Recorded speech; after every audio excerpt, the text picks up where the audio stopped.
soko Bona munone sengo Esilise maela banguna Lelo nazuta tolango Na esengo Lelo nazo yemba yemba Zembo esengo Lobiele kana yemba Zembo kolela Lobiele kana yemba Zembo soni Kaso permetache Eko bana vie O se souvenir Na ba retraite Na ba sacrifice Na ba fronde Na ba veye O pesi lo yembo esengo Lo yembo esengo Na yemba O zamalamu Yesu o zamalamu Yesu o zamalamu Nana yebeli yo Olingona yo Etonti mekena mote manaka Au commencement, était la parole, et la parole, Christ. Radio, parole vie, la radio qui donne à travers la parole. Mbote shalom bien-aimé dans le Seigneur. Mbote chers papa et maman, chers frères et sœurs, chers membres de la famille, bien-aimé dans le Seigneur. Tika kolo Yesu Masiya Nazareth, Nzambe moko asolope abomo. Nzambo tata na biso Jean-Paul Mayata lakisa biso, tope ate ya biso. Topazo koba kote ya biso Yesu Masiya Nazareth molonga liwa. Akanti bino bande konanga basi pe mibali, bebozo ami na 4 coins monde. Bebo kati pongi na butu. Tope na tonga lelo bien-aimé. Na kati activité autobandi lelo par la grâce de Dieu le jeudi à les 3. Dans cette grande retraite internationale des familles. Autope sa biso programme de mutu que évoluer pendant la journée par la grâce de Dieu. Bien-aimé, c'est une retraite de prière et enseignement.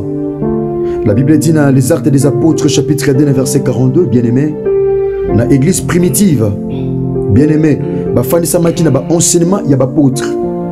Na prière, où il a samaki ezaki associé na jeûne, tu peux ba sacrifice, na communion, bien-aimé dans le Seigneur, fraternel, tu peux na fraction ya pain.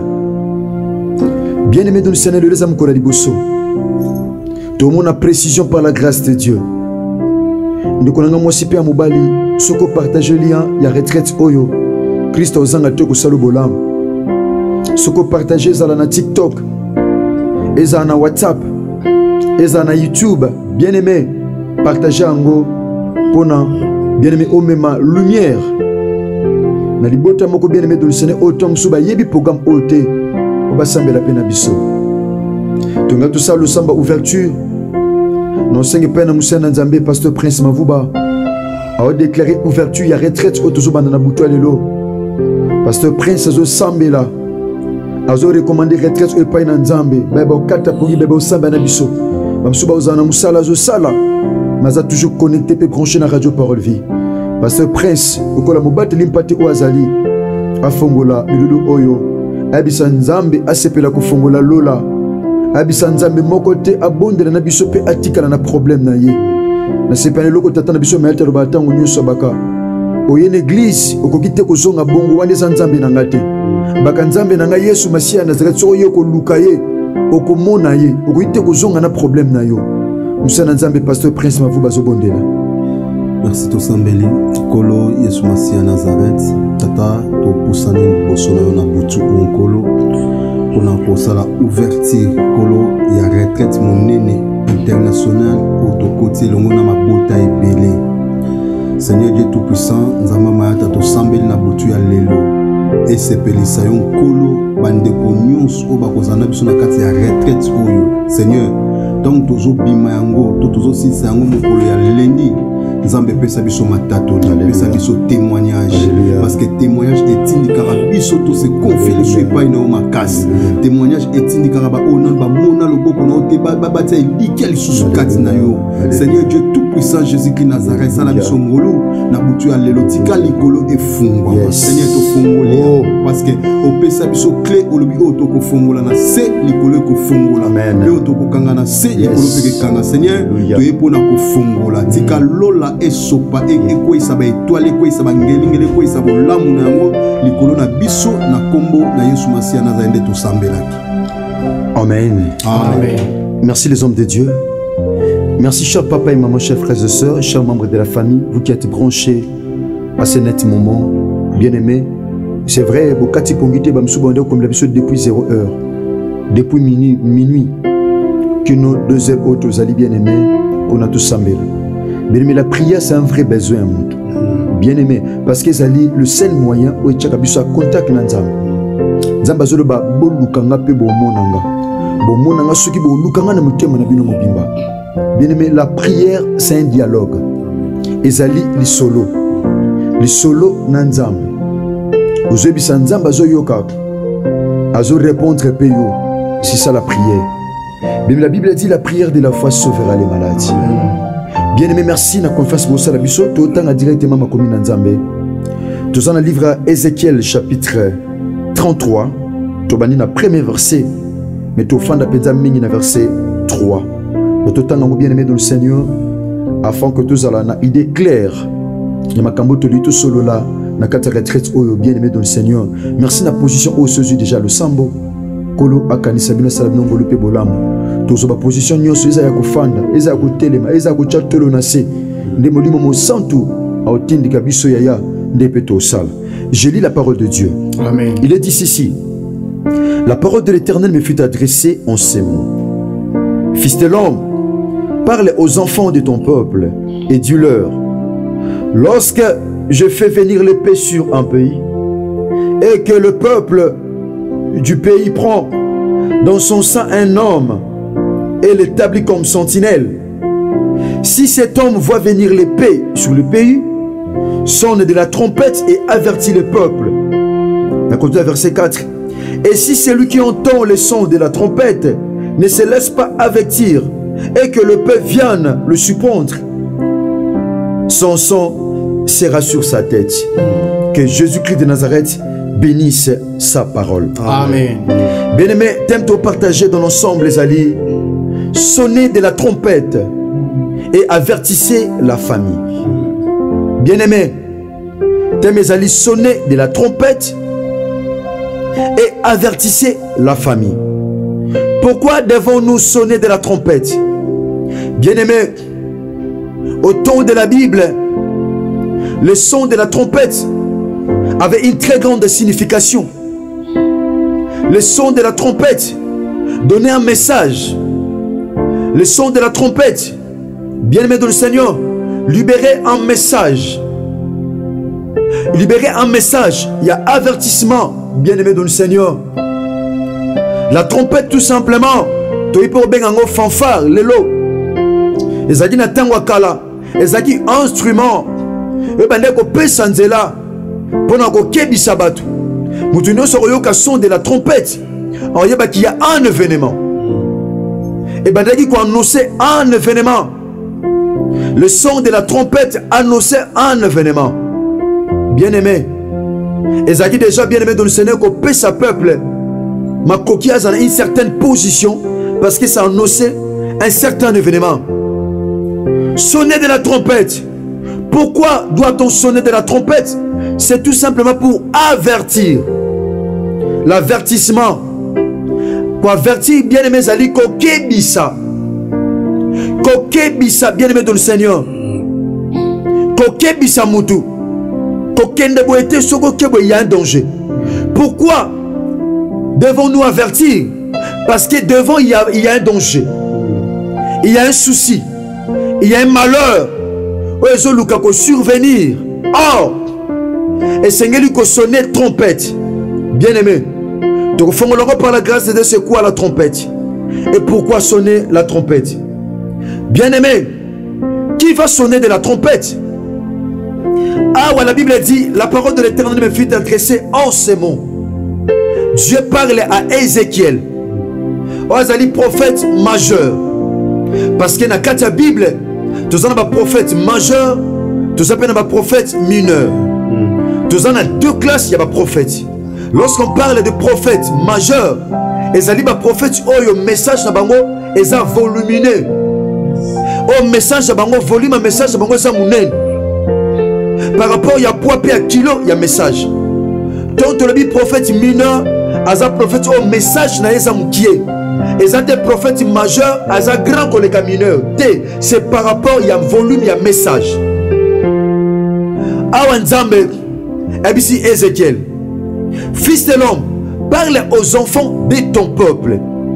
Le bela batu, ya libota na yo. Nzamba telemisibiso, Abinin, Herbi, Blanchard Moke, Ladi Lungakyo, Prince Mafouba, Karitao, héritier Fouf, Topé Basal Moussous, Bana Mayata, Beau sonner trompette, Beau simba trompette. Pourquoi sonner la trompette? C'est pour que le peuple a adopté une certaine attitude. Trompette ce que ça sonné et permettait à Batouba la distraction. Et permettait à Batouba une certaine attitude, sachant qu'il y a un événement qui s'annonce. Il y a beaucoup de familles en ce moment basées la distraction. Les dangers, les jugements s'annoncent déjà. Mes familles bien-aimées, elles ont la futilité. Abi fils de l'homme, Abi tala yebisa bango. Lorsque je fais venir l'épée sur un pays, lorsqu'on parle de l'épée, on voit le jugement. L'épée symbolise le jugement. Bien-aimé dans le Seigneur, Dieu est en train de nous avertir. Nous sommes en train de sonner de la trompette car le jugement de Dieu est là. Lorsqu'on parle du jugement, on voit aussi le châtiment de Dieu.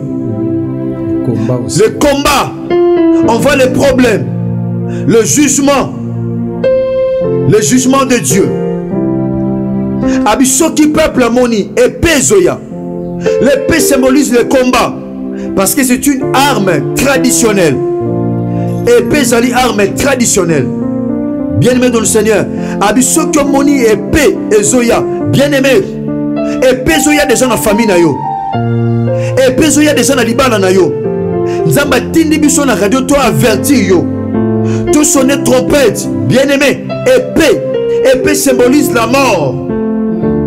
L'épée symbolise la mort. Oh, réalisez bien-aimé. Tangu Salomon lingaka kata makambu ya basi mibale ya ndumba.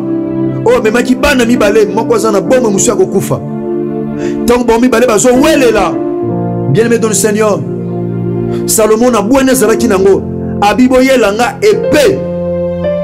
Salomon sagesse kiaya. Salomon bundi na ndenga ki Salomon mesimité. Et le kata ki makambo zalaki épée. L'épée c'est le jugement. Tango épée ye abibo zo mwana oyo azana bomo. Bo kate deux parties. Opesi moshi eteni ndam. Opesi moshi eteni mususu. Moi ça zaki mukolo mwana boy. Et le kata ki makambo c'était l'épée. Amen. Épée mte kata ki makambo. Bitumba famille na yo épée mte katango. Bitumba libala na yo épée mte katango. Bitumba famille na yo épée mte katango. Épée telemaki. Bien-aimé. Épée et je symbolisais bien-aimé dans le Seigneur le jugement de Dieu. Le jugement de Dieu. Abini, tangu na kotindika épée et que le peuple du pays bazaka tiwana na sentinelle nana ko sonner trompette. Muto ko sonner trompette il faut à la sentinelle. Sentinelle aza muto alala gate. Aza muto aboya pongi. Aza muto asambelaka. Aza muto bandaka pongi te na 20h à la muki tsholo bi na 5h. Une sentinelle aza muto akataka pongi na butu. Aza muto misho zaka ko fongwama. Aza muto babetela ke lisolo te makambeleki na butu.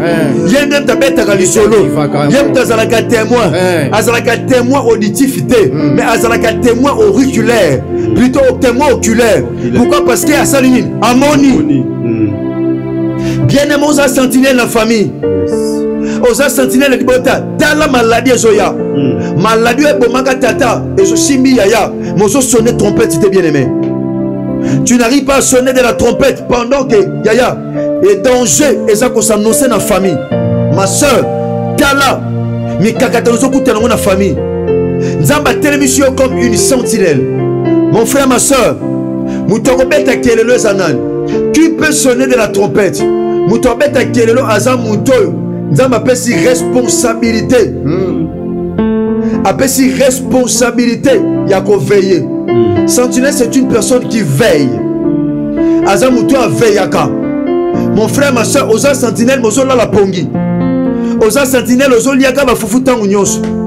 oza sentinelle na famille batu ba kufa oza sentinelle na famille batu makambo zo simba te oza sentinelle na famille batu ba olela épée zo ya mozo mona te sentinelle azaka na distraction te sentinelle alango la masanga te sentinelle yaya akuma magate na bisonga mukili sentinelle aza muto azalaka na poste azaka na poste oza sentinelle nzamba pesho trompette ezanine ya maloba trompette eza mabolongo na seko sambel abibo est bien aimé abibo zana sentinelle pourquoi abi si cet homme voit l'épée venue sur le pays soki mutonga moni mopanga pourquoi sentinelle aza muto akolala te ata mopanga ye 2 heures fa monango ata mopanga ye 3 heures fa sani a monango ata mopanga ye 5 heures 4 heures du matin il faut monango yango a nzamba zoroba muto akotelema sentinelle soki amoni épée c'est que sentinelle à cause à l'aveugle te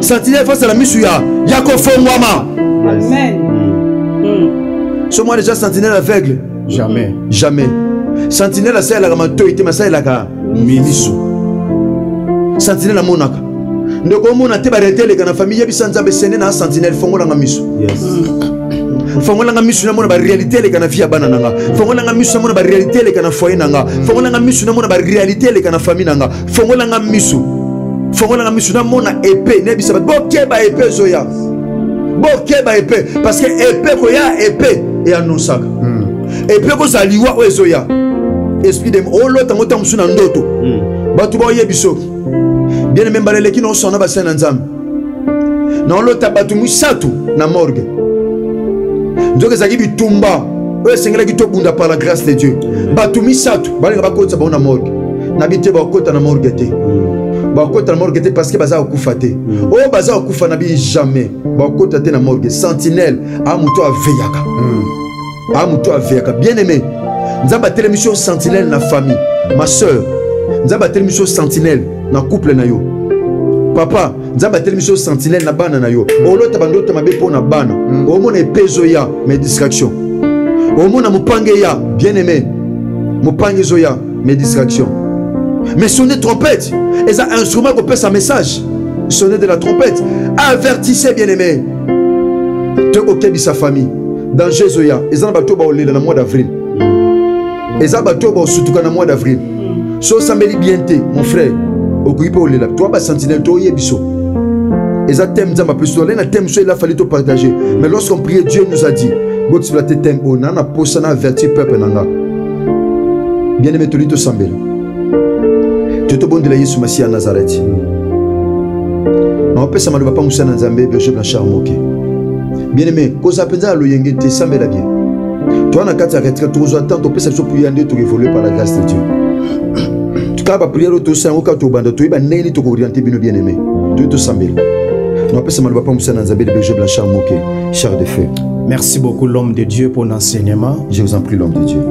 Merci beaucoup chers auditeurs auditrices à Radio Parole Vie.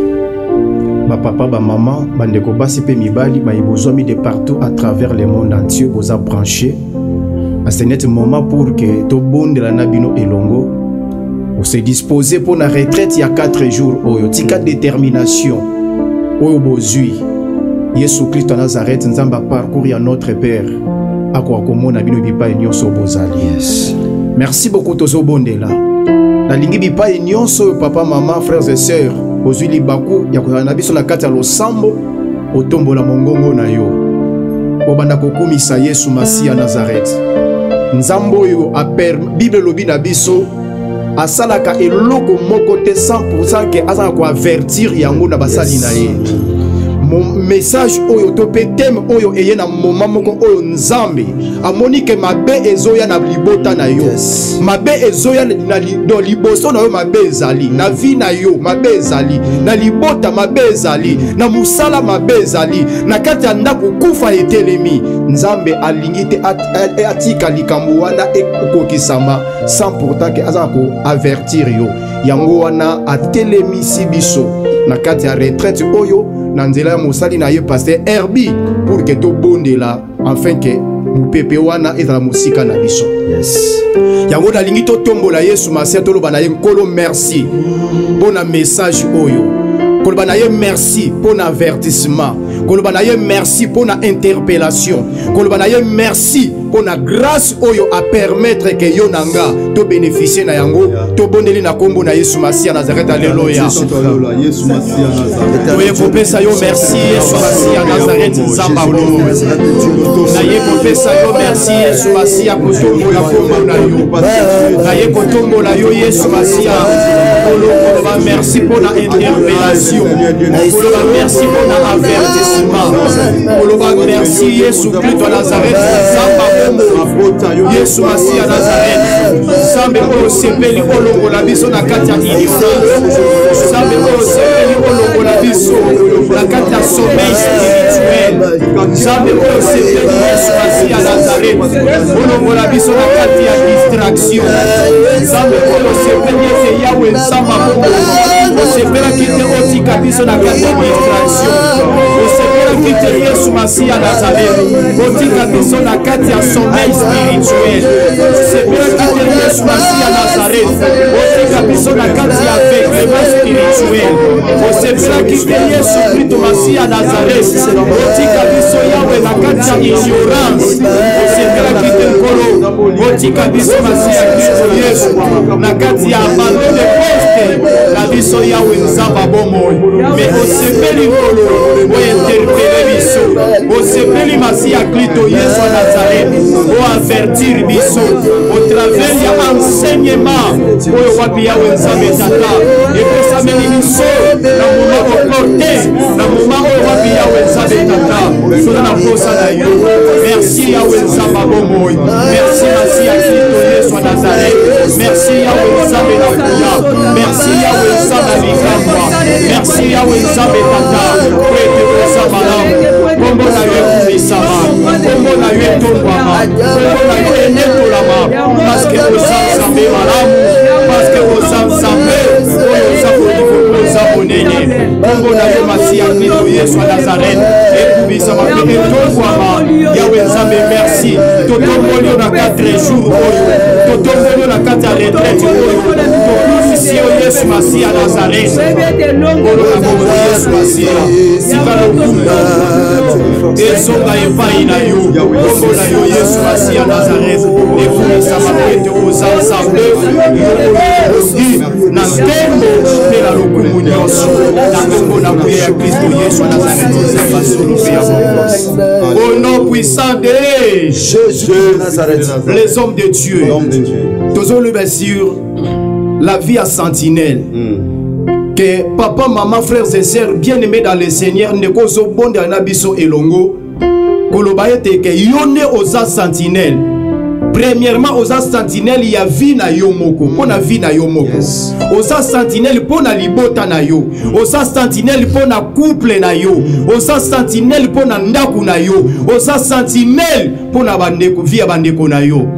Bien-aimé, sentinelle eloko liboso oyo motuya pona ye esengeli ata la sentinelle oza na miso mibale ezomona na ndimi teke na ba entreprise ya sécurité bakoki kozwa bonne ba engagé na ndimi te bakoki ko engager un aveugle na kati entreprise ya sécurité. Pourquoi? Parce que akosala musala malamu te muto aza na kati ya service ya sécurité miso esengeli ezala oyo ezomona. Bien-aimé, ozobonde le pai na Yesu Kristo Masia Nazareth. Peut-être papa, maman bien-aimé dans le Seigneur. Bi pai ozala na ozobonde na biso elongo. Okoma lokola Samson o miso se batobola. Et omona kalisusu te. Nyonso ezo se passer na kati ya libota. Nyonso ezo se passer na kati ya ndaku. Nyonso ezo se passer na kati ya famille. Ozala kaka surpris na matoyi koyoka kaka sango. Ke kingandi akufi, kingandi a perdre musala, kingandi a perdre koti hôpital. Bien-aimé, au Sambela, au Zébisa Yesu Christ à Nazareth.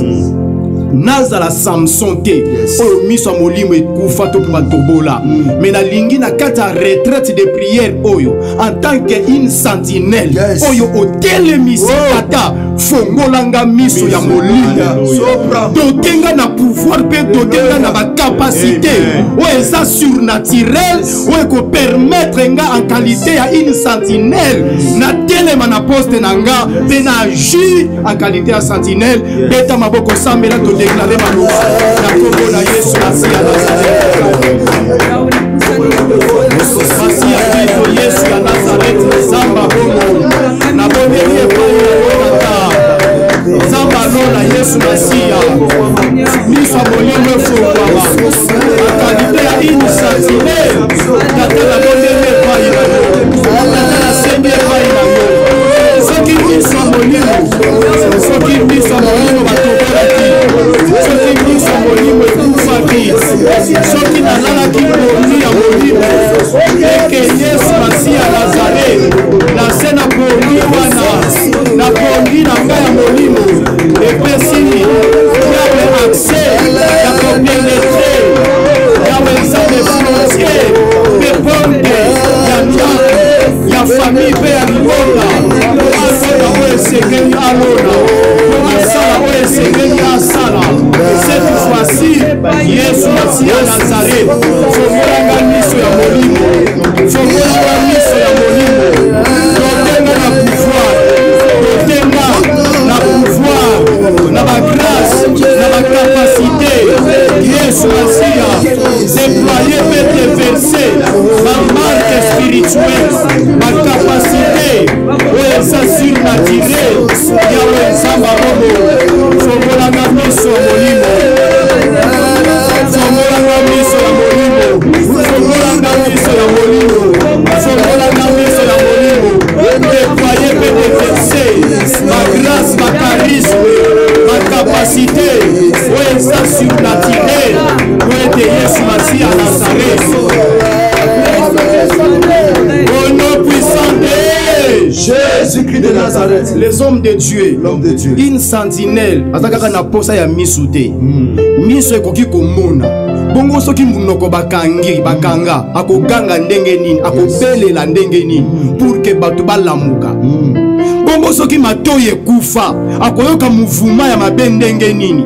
Bien aimé, une sentinelle aza pe na posa à part misu ana posa ya matoyi sensibilité pour être sensible ya ko sentir ba mouvement ya mabe. Une sentinelle a peine à poser un monoko ko fungwama pour que aganga même na musika pour avertir peuple. Bien aimé, o sambela o sala lo sambo o zebisa Yesu Masia Nazareth afungola yo mato ya molimo. Afungola yo monoko ya molimo. Donc lolemo roto monoko na yo epela moto. Pendant que ko telema monoko ezo pela moto, monoko eza ko fungwama okoloba maloba batu ba yoki okoloba maloba ko pesa ordre monde à ténèbres et se soumettre. Bien aimé o beta maboko ozwebisa nzambi tata na kati ya retraite oyo fongolanga miso ya molimo na yokaka lisusu mongongo na yo te na voix audible na matoyi nanga. Pourquoi matoyi ekoma bouché lelo débouché matoyi nanga lelo fongola monoko nanga lolemo nanga ekoma souple ya kotatola ke Yesu Masia Nazareth oza na bomoi pe ya koyela kotatola mpona koavertir libota nanga beta maboko na kodéclarer na kombo na Yesu Masia Nazareth. Nazo déclarer na kombo ya Yesu Masia. Nazo déclarer na kombo ya Yesu Masia Nazareth. Nazo déclarer na kombo ya Yesu Masia Nazareth. Na butu ya lelo nazakaka na posa ya misone me nazaka na posa ya matoyi eyoka sensibilité wana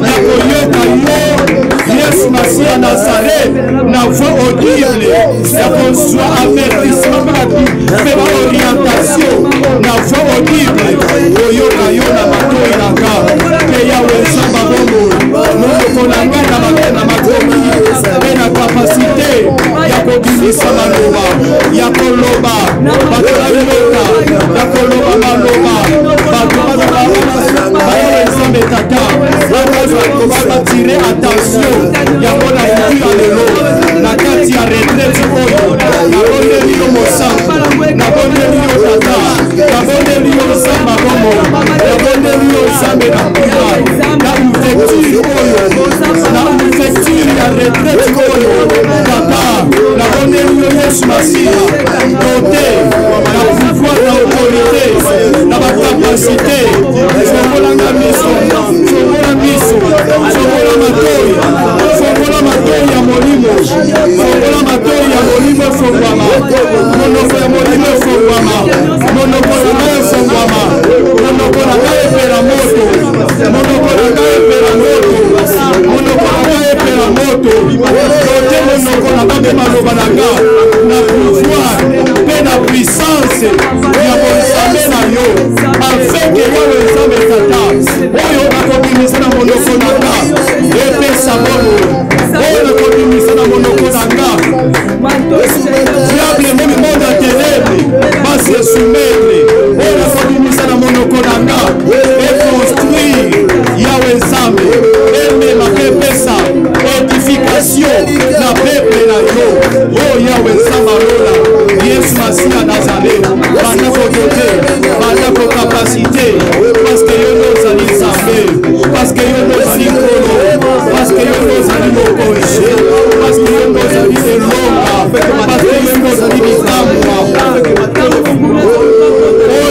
les hommes de Dieu. Une sentinelle a besoin de épée na loboko na ye.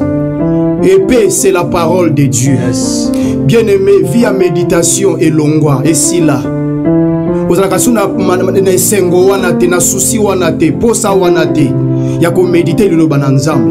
Mais tika retraite ou la retraite moko pe ya restauration en même temps pour la vie chrétienne na yo. Bien-aimé au sambela. Ozoebi sankolo tata. Yo lobi na mukanda ya Josué chapitre 1er que ce livre de la loi ne s'éloigne point de ta bouche. Médite-le jour et nuit.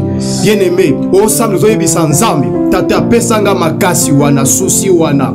Ya ko méditer liloba na yo pe ko mettre en pratique pour que na agir fidèlement kolandisa mana oyo ekomama na kati na makomi na yo bana kosenga via méditation bana kosenga makasi wana bana kosenga ba capacité wana kati na yo beta maboko papa mama bana kobondela na kombo na Yesu Masia Nazareth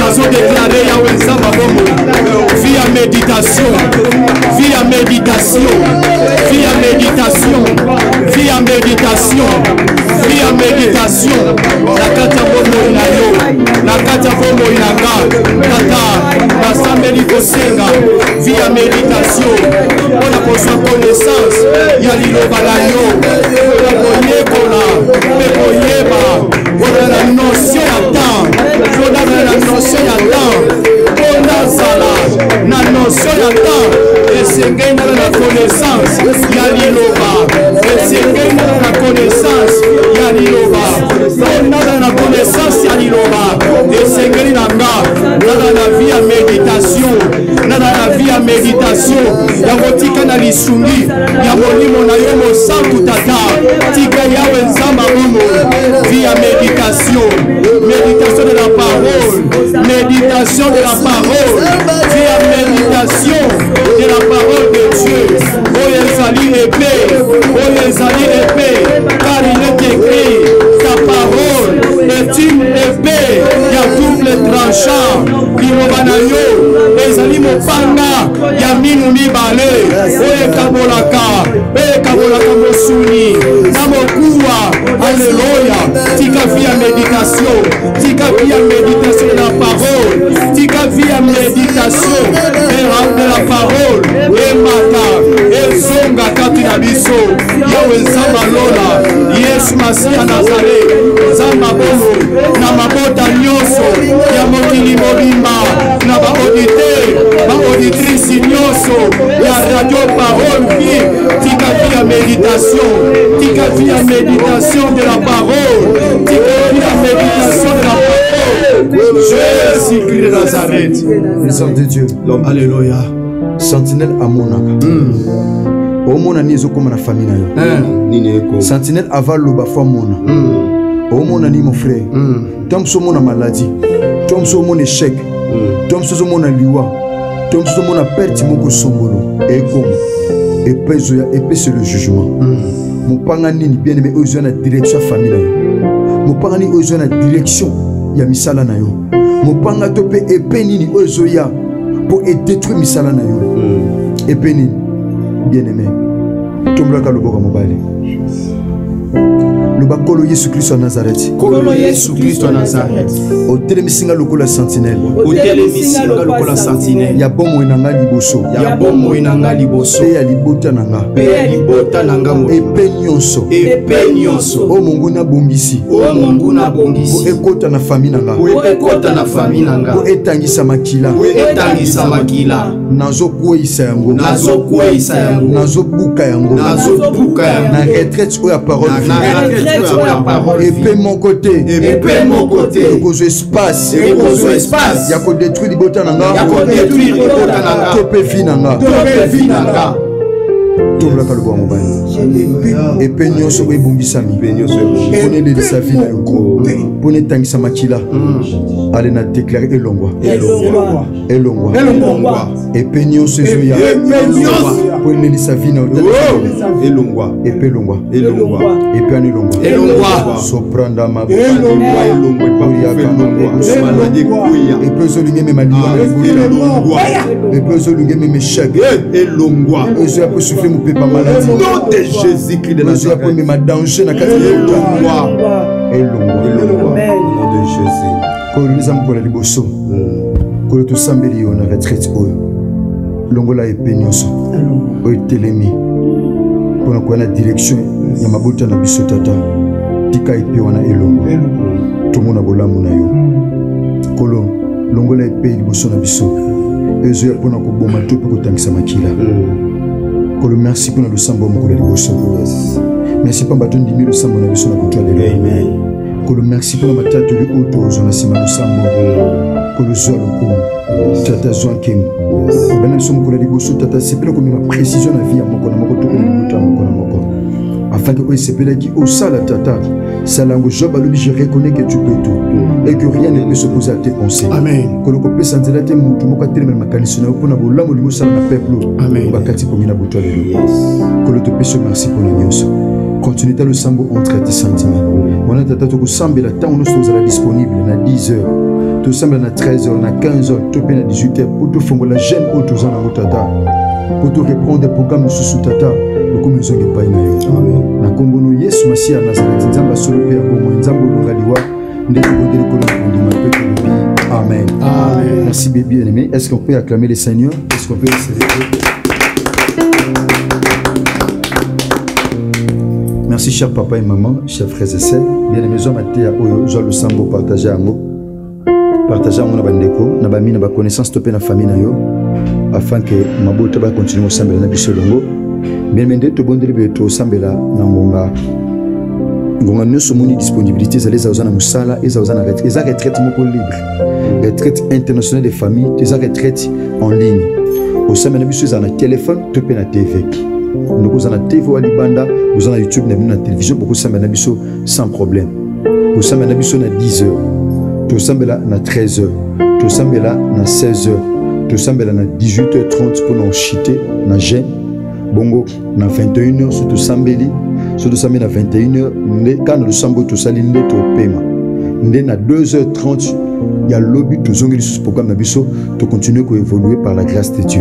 Donc tous en attitude les jeunes, jeunes ko fuma mananga 19h, to pe 18h30. Bandoko bozana Amérique, boye bandenga osala binonde tous za bebino bozana moi pourquoi. Nous allons moi pourquoi. Boye ba ko sala décalage bongo. Tom surtout fungoli yo bo sala ngona ndenge ya temps to pe heure na bino, ne boye bandeko bomelango par la grâce de Dieu. Merci to komi pratiquement na souka. Ndeko zana pousse ya mateya mama Karine on pesa numéro. On peut numéro et permettre que vous en un groupe ya WhatsApp. Où ils géré dans mon cabine jeune na biso je sapé mama mona ils allaient plus 243 89 58 45 235. So comme les biso na bien aimé mikolo nyonso to bandenge to sala par la grâce de Dieu lobby toza a lobby vendredi. Le jeudi mko ali boso lobby vendredi toza samedi toza peut to chuter lundi na intercession internationale des familles. J'étais bien mesure le sambo partager en openza partager en de konanga et moi c'est Pierre Mouali. Merci passer dans dans l'ensemble. Merci na RK Pro TV, merci na David pour toute télévision, merci na Chiffre 9 télévision, DLF TV 2, merci na Delafa TV et le monde na Takifuta, merci de votre trésor Tingi, merci pasteur Juve Moinze aux ans dans l'ombre, merci Prince Mavouba télévision, merci P Juve pasteur Juve télévision, merci de konanga, merci P na bande konyoso au busamba na biso en distance to pe besoin maté à bochaka na télévision na bino, to pe na ba chaîne na bino, ikolo yesu masia na zet akanisa. Merci Jeanne Chris Kundenge nok DG. Merci maman Carita azo communiquer numéro rapidement. Plus 243 9 9 9 14 59 30.